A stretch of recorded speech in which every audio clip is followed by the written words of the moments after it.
এজন্য আমাদেরকে কুরবানি যারা আমরা করব, শুধুমাত্র কেবলমাত্র ইখলাস থাকবে যে কুরবানিটা আল্লাহর জন্য। কার জন্য? আল্লাহর জন্য।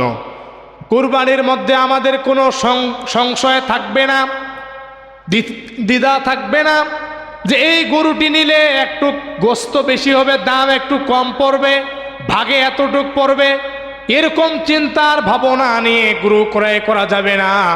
বরং সুস্থ এবং ভালো এক মানের গরু ক্রয় করে সেটাকে আল্লাহর উদ্দেশ্যে আপনাকে কুরবানি করতে হবে। কিন্তু আমার সমাজে এমন কিছু কুরবানি হয় যাদের অন্তরও সহি নয়, টাকাও সহি নয়। এরকম আছে না নেই? অন্তরও সহি নাই, টাকাও সহি নাই। এরা কুরবানি দেয়, কিন্তু এদের কুরবানিগুলো আল্লাহ তাআলা কবুল করবে না। ইখলাস সহি নিয়ত তৈরি করতে হবে।